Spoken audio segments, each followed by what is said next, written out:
Furniture is the quick fix. You know, architecture takes so damn long. From the Disney Hall takes 8 years from the beginning to the end. And furniture, I can go in the studio and sketch, and then the next day I can make a maquette, and the next day I can make a prototype, and within 2 or 3 weeks you have pieces of furniture you can sit on and play with and feel. And I need that energy. I need that quick fix.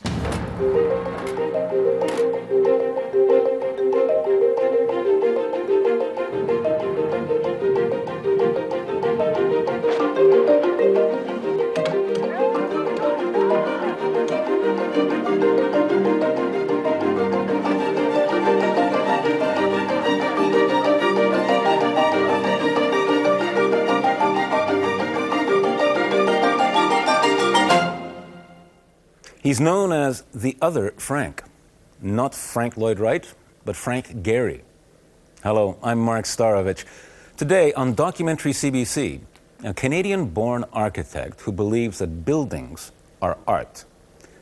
Many of Gehry's structures have been called sculptures, dynamic shapes that someone had the good sense to hollow out and put rooms in. He has his critics as well as devoted fans. In 1989, Gehry won the Pritzker, a sort of Nobel Prize of architecture. The jury compared him to Picasso.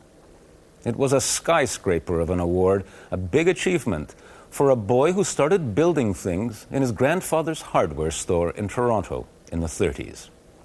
From Adrian Clarkson Presents, here is Frank Ghery, Architecture in Motion. Now, ladies and gentlemen of Southern California and Canada, I got a little something that I think might even out the score, so to speak. You wait here. This is the official Frank Ghery bottle hockey stick.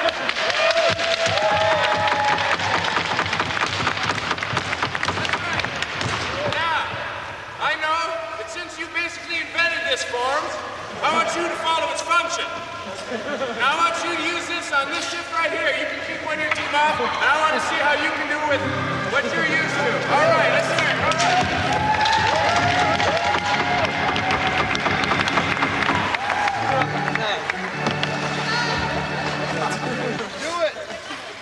What are you doing here in Montreal? What were you doing with the students yesterday?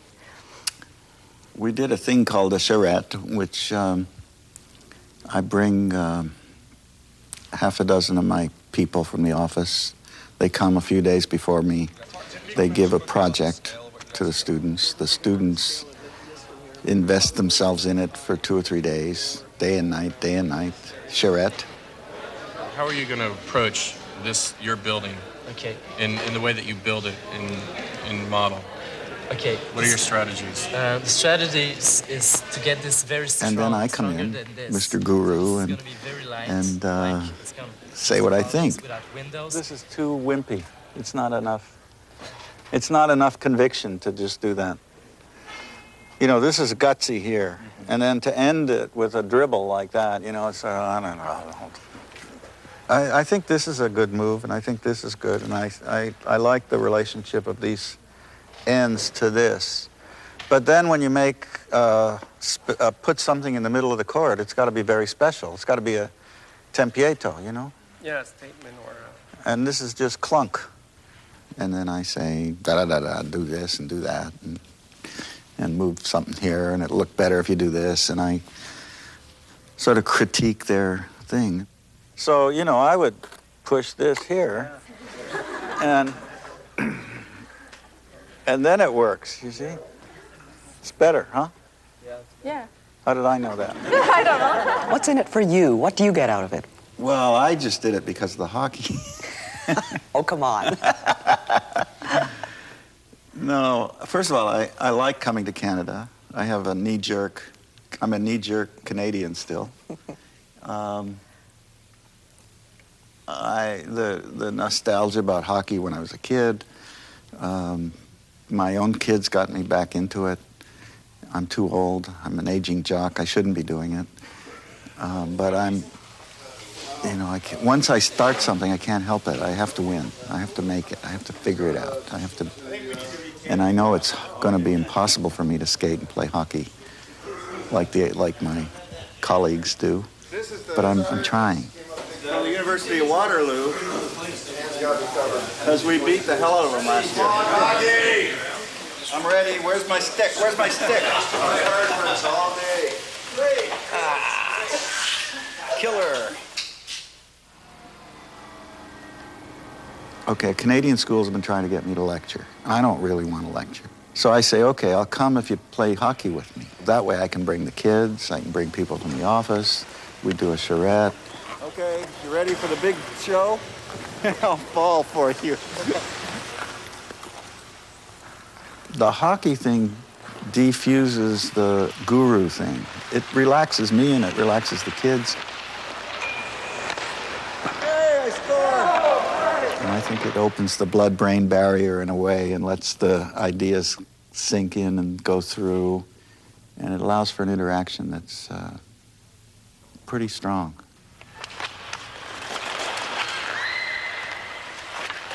I feel a connection with those kids that I wouldn't if I just came and gave a lecture and gave a thing and split. You don't touch anybody, you don't know anybody. Where did that passion begin? When did you first play hockey? Do you remember? I was a kid in Timmins. I was 9 years old, Central School in Timmins, Ontario. And they had a rink. And I don't remember what kind of skates I had. I don't remember anything about that. I remember I'd get up in the morning and skate to school along the icy roads and play hockey before school started, then play hockey at recess, then play hockey at lunch, then play hockey in afternoon recess, and then play hockey after school till it got dark and skate home. And I can only remember that I could skate backwards. I vaguely remember that. And I remember getting hit in the face by pucks because we never had any of the pads or anything. When my kids, the boys that I have now, my second family, they wanted to do sports. The kids loved skiing. Well, I couldn't afford skis when I was a kid in Canada, so I never skied. I went skating in the mountain resorts where we went skiing. The first 3 years, I went skating alone. The fourth year, the kids came with me. They liked it, and we came back, and I took my wife and them to a Kings game. Berta is a great soccer fan, and she loved hockey. It was like... Because it's fast. It's fast, and it was like soccer to her, and she got excited and she gets very emotional and starts screaming. And the kids got excited, and so we took them to the rink to get them lessons. And before I knew it, they were really playing. And so I had to find a teacher to catch up. So I got Gehry Visconti, who used to be Peggy Fleming's partner in the Olympics when they won. There's a circle of balance between both legs and the rod of balance right through your body. Don't bend the rod and don't throw your body weight outside the circle. Okay? Anyway, slowly this thing grew. Guys in the office came forward that were hockey players. We started renting ice. Rick Chartraw appeared through the furniture because his wife was a marketing analyst. This is our star player. We have him take it easy right at the beginning, and we tell him to pour it on at the end. I got 4 goals yesterday in practice. You did. Because Rick just kept saying, go to the net, go to the net. And I'd go to the net, and the puck would be there, and I just... Fire. Pegging corners? Yeah. We didn't have a goalie, so... So the ragtag team got put together, and we called it the Fog, and my son designed the logo. And we played our first league last year. We came in 3rd. And this year they're going to whip them. Anyway, that's the hockey game. And the hockey has gone into the furniture, and that the furniture is named after hockey. Yes, they were going to name it after apples and my parents and stuff like that. And I said, come on, it looks like hockey sticks. I think it's a Canadian aesthetic, this It's certainly northern. It's certainly... Yeah. It comes from my North of Timmins, 50. Canada thing in some way, my liking for wood. Your Canadian life basically was Toronto and Timmins. Yes. And what was the life like? My grandfather had a hardware store on Queen Street near Spadina. As I got older, I would take over the hardware store on Saturday morning when he went to the synagogue. It was sort of a sacrilege. I was the the religious thing wasn't terribly orderly, so it was okay for me to work while he went to and I used to putter around in the hardware store. We used to cut pipes and put thread pipes and cut glass and paint and all the stuff that really, for me, you know, was the way I turned out. You could see it was pretty... You had a real feeling... I was a kid in a candy store. Yeah, a real feeling for materials right yeah, from the start. Right.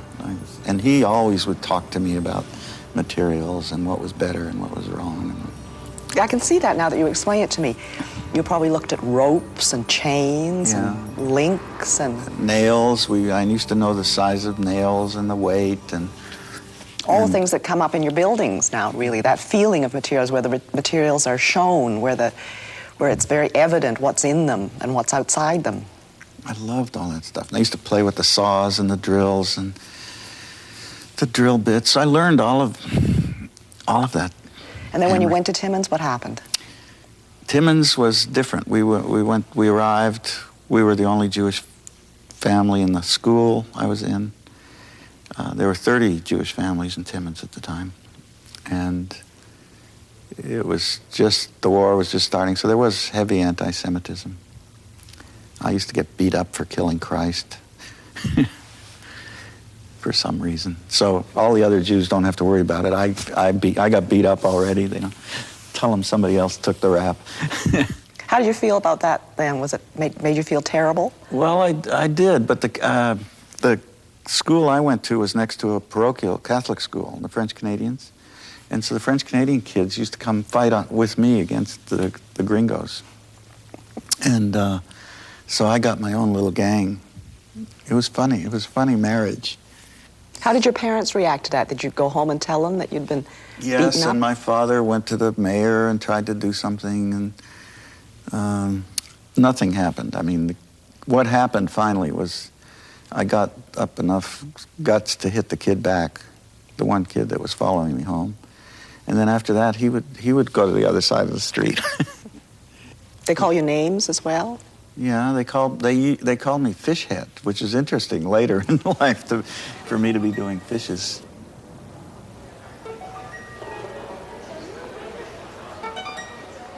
And then the move to Los Angeles was because of your father's health? The 5th year of high school, my father's business and health all collapsed, and it was very traumatic for me. And so my last year of high school in Canada, I did not do well, and I didn't graduate. The family moved to LA.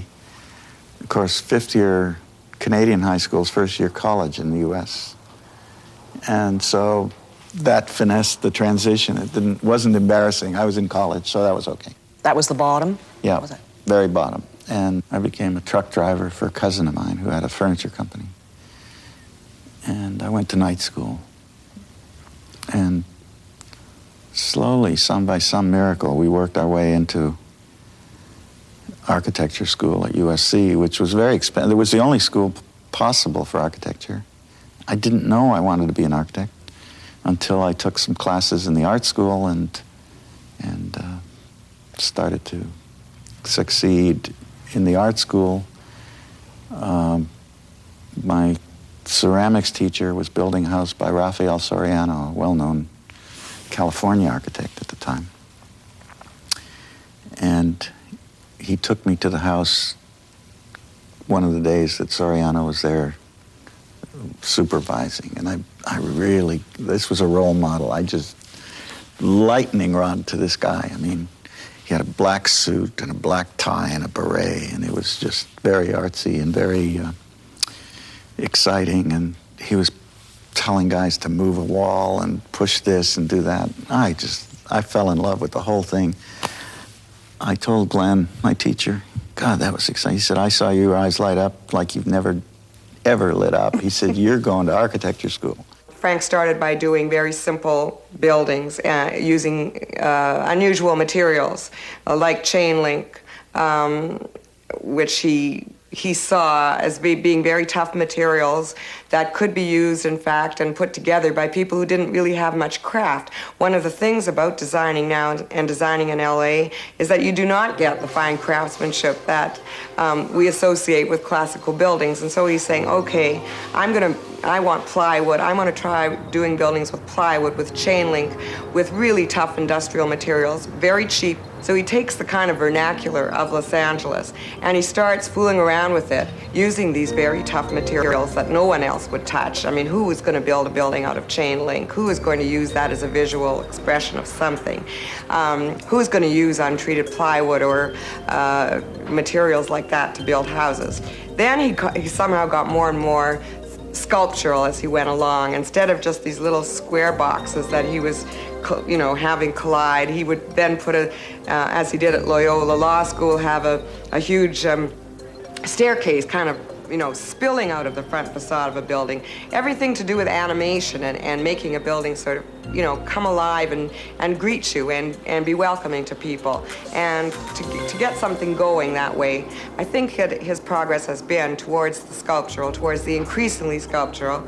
And when he figured out how to build the double curve, he was got very interested in curves at a certain point. Did these fish lamps that were all curved, did chairs like this, that he started to work with how you can make sculptural things out of these silly little products.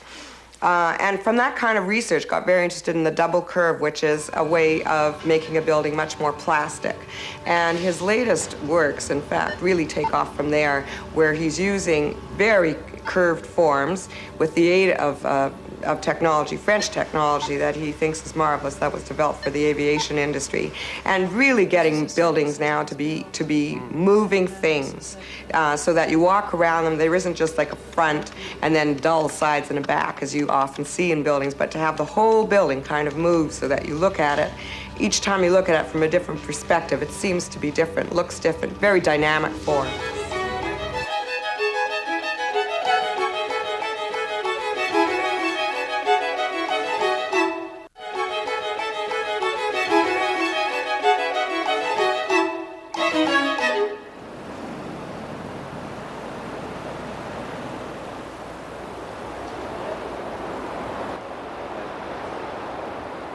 When I came to Prague, I saw that the 19th century facade along the river had these towers. So I took that clue and tried to use that idea and represent it.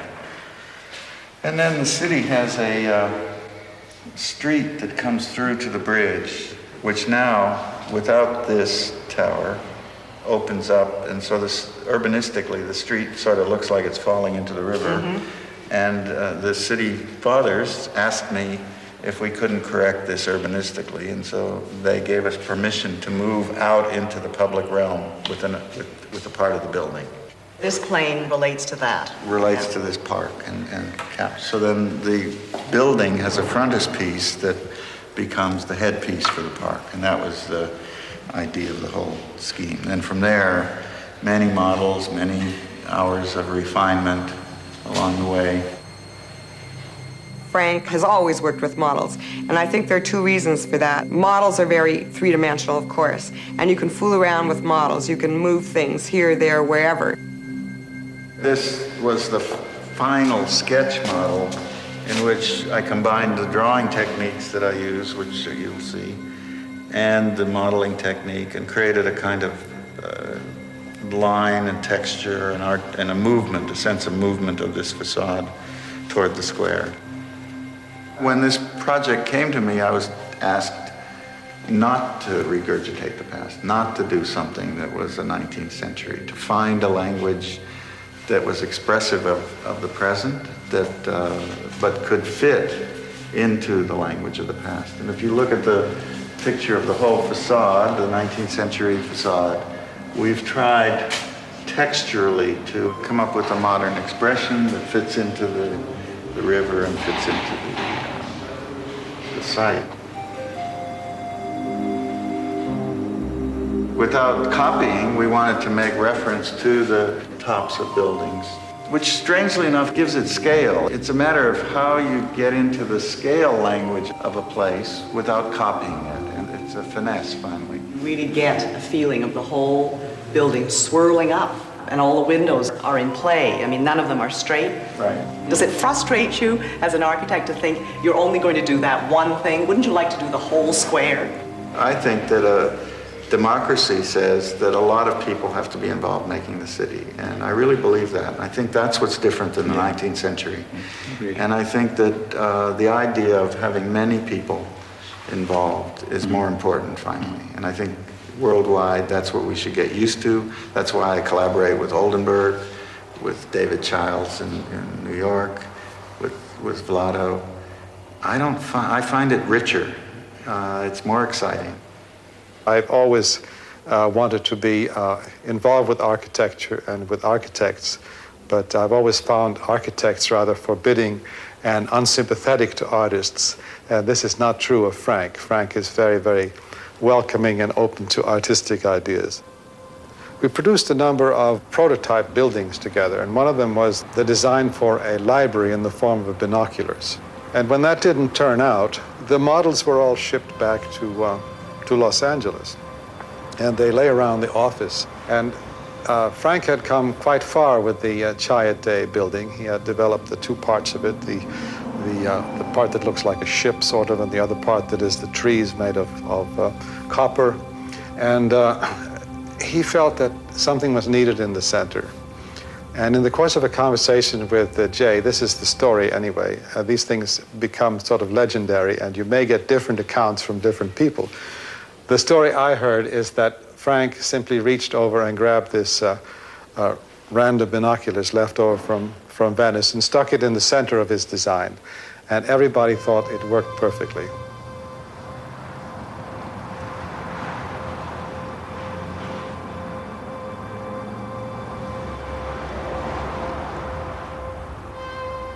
Well, the Mexican project that I'm doing with Frank Ghery is a large urban project, great urban design. It's a whole city, in fact, and within an even greater city, that Frank asked me to be involved in.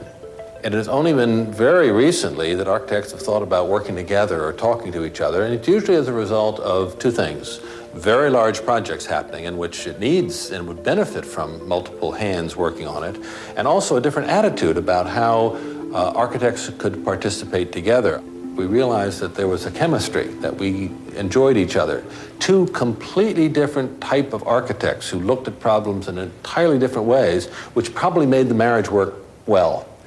And found that we were able to listen to each other and react to what the other was doing in ways that we thought our own work, got much better. But the real delight was when we looked across, we really believed that the other person's work was getting better from that interaction. You're going to do a bit of well, what will we call it, some addition to Moshe Safdie's addition to the Montreal Museum of Fine Arts. How did that come about? First thing they said is, we want to express ourselves on the outside of the building. I said, has Moshe approved that? And they said, oh, we didn't even think of that. So I called Moshe up myself, and I said, told him what was going on.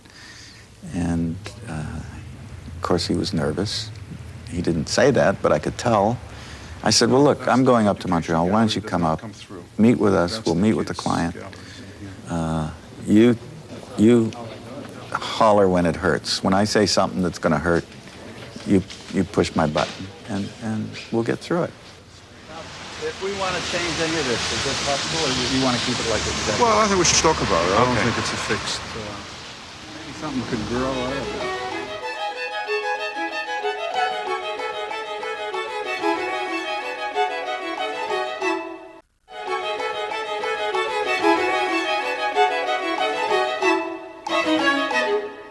Now, architects sometimes don't build their own houses. I know a number of architects who haven't built their houses, but of course there's Philip Johnson's glass house, which is very famous, and it's his house, and you've just really remodeled a house, right? Yep. What's it like for you? Torture. The kids needed space. We were living in an apartment, and you know, the shoemaker doesn't get new shoes.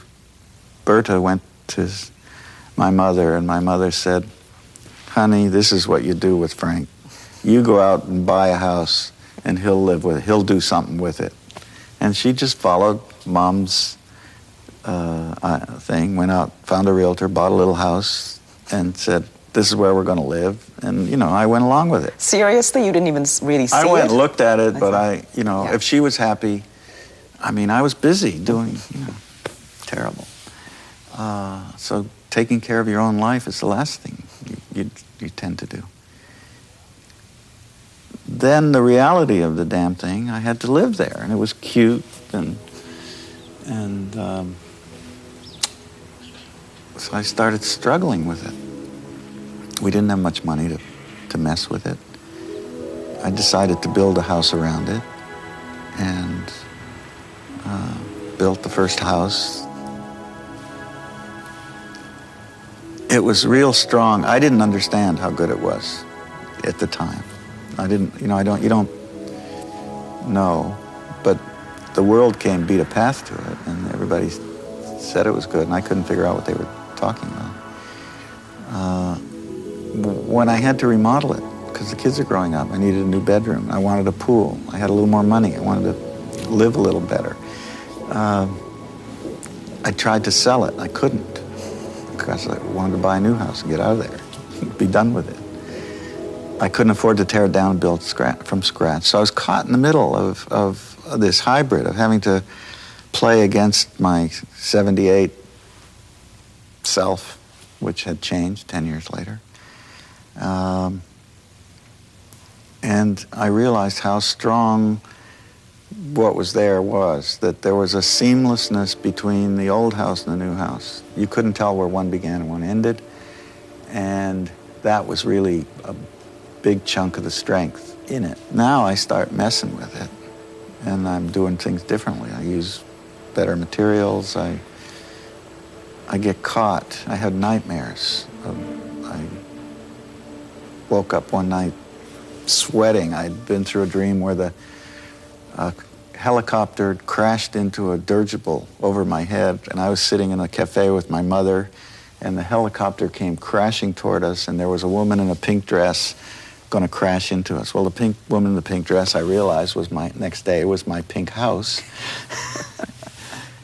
And I got up, and somehow that freed me, that dream. I got up and tore out pieces of the house that were sacred cow pieces that I loved. I tore them out. I was released somehow. I think my house was the quantum leap, because the client was Berta, my wife, and myself. And Berta was very supportive and pushing me and saying, let's have fun, do something that you're really going to get excited about. And the budget that was tight didn't bother me. I mean, it was just, I could use the dumb materials, corrugated metal and the asphalt floor and things like that. And the low budget actually worked for me because it rationalized all that stuff for me. I've always felt that a space has to be comfortable, and then the space could do things that weren't normal to just a box in a room.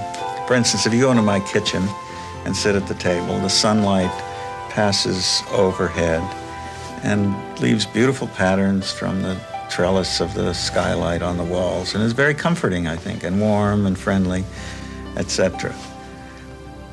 It's from that base, then, you're sitting there, and then you notice that you're in a room in which an existing old house is in the room with you, which is disconcerting for a moment. I think that you got to put people at ease, and then you can introduce the new information somehow.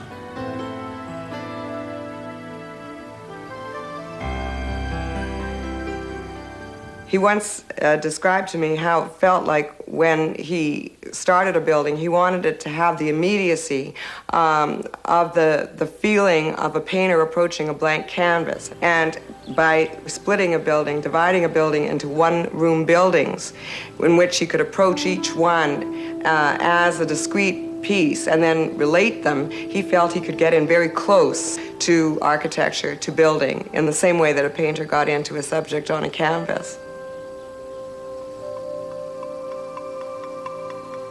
Frank has a very intuitive way of working. He's not rational in the sense that he starts off with, you know, this is the program, we must put the bathroom here, we must put this. This is not the way he starts off. He kind of assembles he's got all these things running through his mind, and I think the idea is to let them out rather than to start with a very rigid concept. And so he started to do some very marvelous houses where he could get wonderful light and views into the surroundings at the same time as he was using very tough things. He then could take one-room buildings, as he called them, and say you got the living room here and you got the kitchen in another room, you got the bedroom in another room, and then compose them as a composition of kind of colliding fragments where one seems to be bumping and nudging into another. And that got him into kind of movement that he was interested in.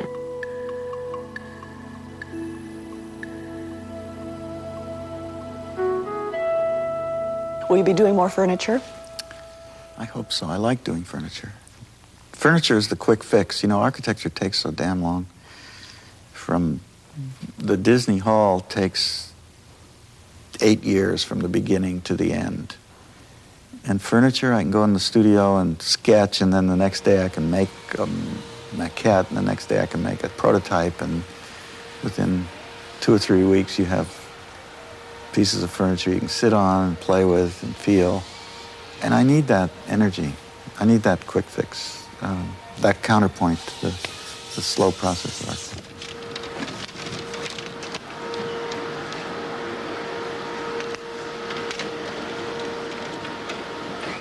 He was trying to use a material that he could use in a way that the surface, the decoration, and the structure were all unified. In other words, you could look at this chair and you didn't have to add anything to the way the thing was put together to get a sense of decoration out of it.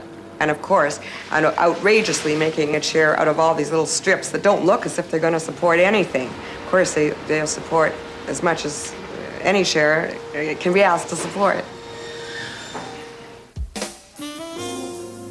One of the challenges that he felt about the cardboard furniture is that here was this material. We use it all the time. Cardboard boxes, cardboard this, cardboard that. Nobody even looks at it anymore. He goes to the factory and he says, I want to make some chairs, do something with cardboard. They said, get out of here. We don't need your business. We're doing very well, thank you very much. Then he gets, well, now he rises to the occasion. No, no, no, I want to try this, gets the cardboard and starts to make furniture out of it. Now, you know, it does fall to pieces and all that, but this is a cheap material that he's done something with.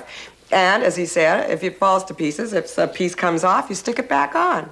What about those years when you weren't accepted, when people were saying, gee, you must be crazy, and you weren't getting the work? I guess I was personable enough to get clients, small clients. And the clients I got were very supportive. Through my friend Milton Wexler, I learned how to be candid, talk about what I was doing. Is he an analyst? Yes. When you start out in architecture, you are very, and I see it in students and kids that come out, you tend to think that you have to seduce people into liking your ideas, and you figure out all kinds of tricky ways to get through things. And Milton taught me to be more direct about it. That was a real gift that he gave me.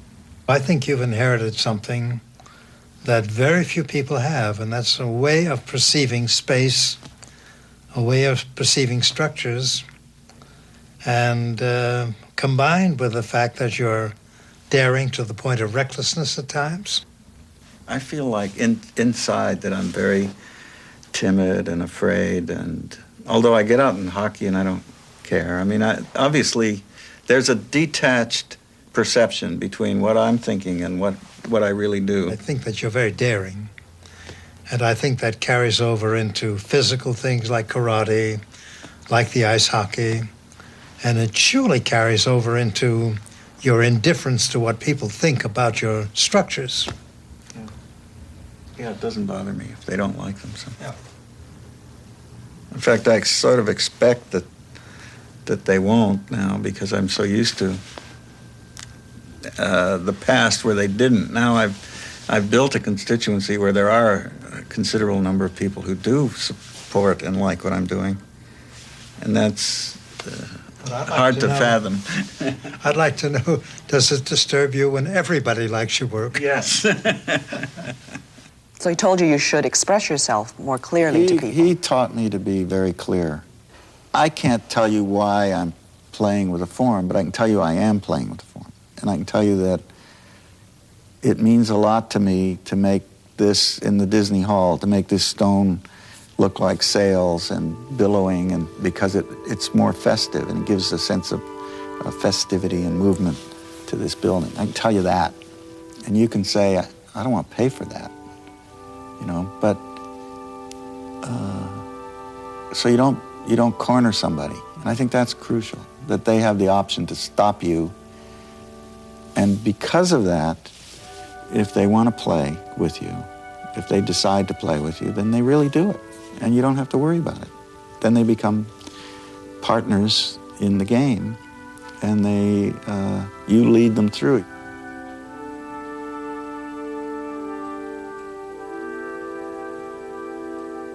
What I was trying to do is build a wooden barge, kind of, if you want to look at it that way. A sort of a ceremonial barge to listen to music on. The shapes, the curves, have all been in response to the acoustical requirements. They're not literally the way the acoustician required them. They're interpretive on our part, so we've made some judgments, but they became sail-like and convex shapes to disperse the sound for the most part. These big saddles on the sides are the one way you can make a hall wider than a 70, 80-foot shoebox and get the sound back, and that's what they're doing. They're sort of closing in on the space. It's almost like the saddle-shaped box is like a ship in dry dock, and the auxiliary facilities are like the dry dock. You plug into it. They became sculptural to respond to the forms of the inside, because I wanted the exterior and the interior to be a consistent language. I wanted it to be all of one piece. I had the fantasy the conductor conducted the building and the orchestra and everything. This is not a building with an endless budget, of course. And so we set ourselves a reasonable budget for the exterior of a building like this. Now, each architect would use that exterior budget in different ways. IMPay would do it with special detailing. Michael Graves might do it with color and forms. I wanted one kind of language. And so we set what would be a normal budget. X% of the building, I forget what it is, about 5 or 6% of the building could be the exterior, and taking the budget, it gave us a number to shoot to. We quickly found out that in a relative speaking, I'm not talking about actual dollars, flat stone would cost $1. Single curve, like cylindrical stone, would cost $2, and double curved stone would cost $10, relatively speaking. So our budget would allow us 5% of the $10 stuff and 50-50 of the $1 and $2 stuff. And that was how the budget was set. And with the computer, we were able to analyze all of these shapes and determine those percentages exactly and stay within budget, which is not what you would anticipate looking at a building like this. So I think the lesson is that you can do a lot of stuff architecturally. You can explore venues that are idiotic, to say the least, and you can achieve and accomplish things by persistence and going at it, just chipping away until you get it working. You can always tell a Frank Ghery building, even in the big buildings that look as though they're kind of, let me see now, sort of like earthquakes, you know. He's got them all flopping around almost. It takes a lot to get a building to look like that. But he's got cladding, lead-coated copper scales on his building sometimes. You can't mistake that look if you know Frank's work. You cannot mistake a Frank Ghery building.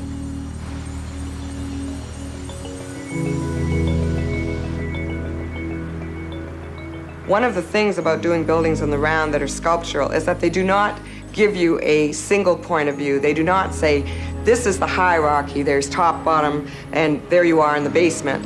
He lets you move around the buildings and connect with the buildings, and that is a much more democratic way of designing a public building.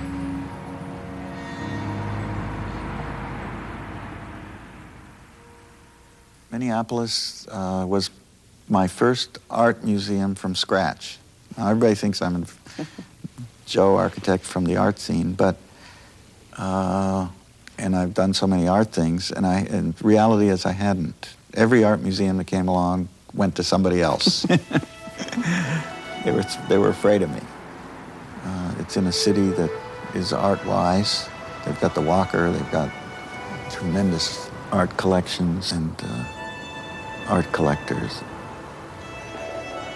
The president of the university said, my whole campus is brick. For God's sakes, don't give me another brick lump.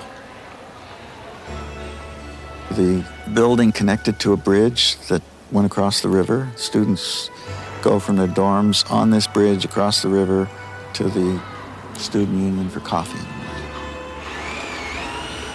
I made the museum part of the bridge, so that as they go across the bridge, they pass a window, they look in, they see art, they may come in.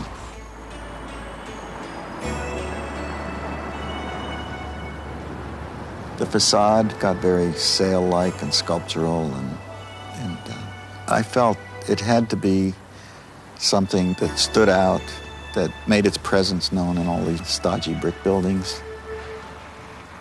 You know, the thing about an art museum, which took me a long time to realize, and the artists have been pounding it at me over the years, they want their painting to look good. They want it to be okay, on a nice wall, nice light.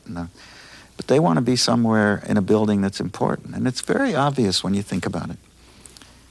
You know, the Louvre is an important building. It's a terrible building to show art in. But it's an important building historically in the context of the city. It has an iconic presence. It has an importance as a building, as an institution. And the art, if you make your dumb little mud pie or painting and you think you're going to reach pig heaven as an artist and recognition, damn it, I want to be in the Louvre, whether it looks good or not. So that's human nature.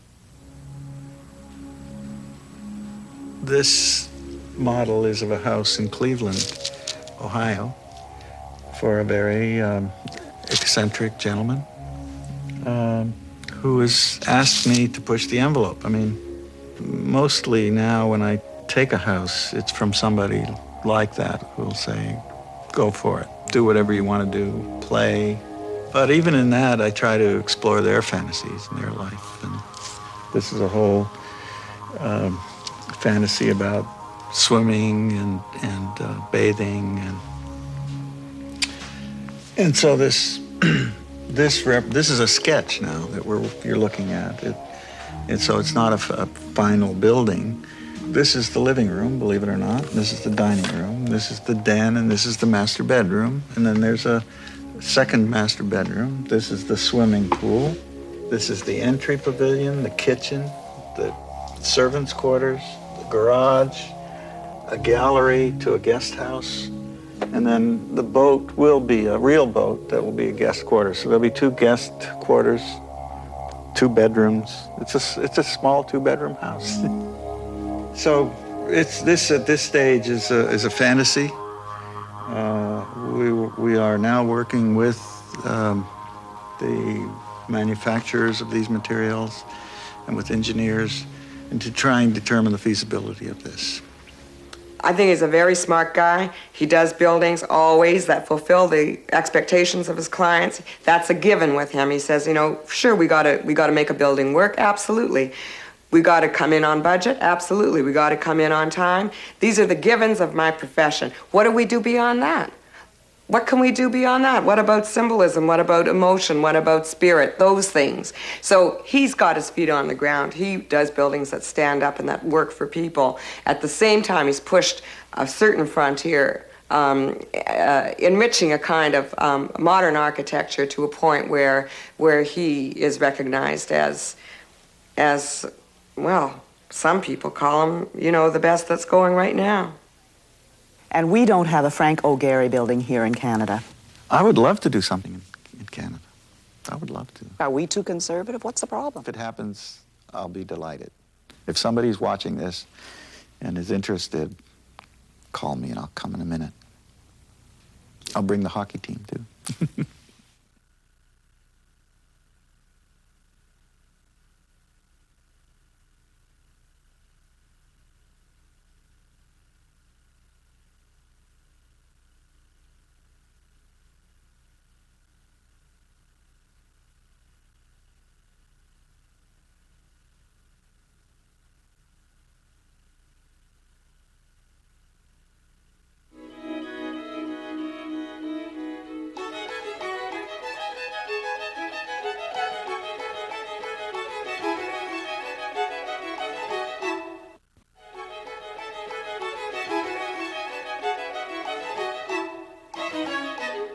Everything to do with animation and making a building sort of, you know, come alive and greet you and be welcoming to people. And to get something going that way, I think his progress has been towards the sculptural, towards the increasingly sculptural. And when he figured out how to build the double curve, he was very much interested in, got very interested in curves at a certain point. Did these fish lamps that were all curved, did chairs like this, that he started to work with how you can make sculptural things out of these silly little products. And from that kind of research, got very interested in the double curve, which is a way of making a building much more plastic. And his latest works, in fact, really take off from there, where he's using very curved forms with the aid of technology, French technology that he thinks is marvelous, that was developed for the aviation industry, and really getting buildings now to be moving things, so that you walk around them. There isn't just like a front and then dull sides and a back, as you often see in buildings, but to have the whole building kind of move so that you look at it. Each time you look at it from a different perspective, it seems to be different, looks different, very dynamic form.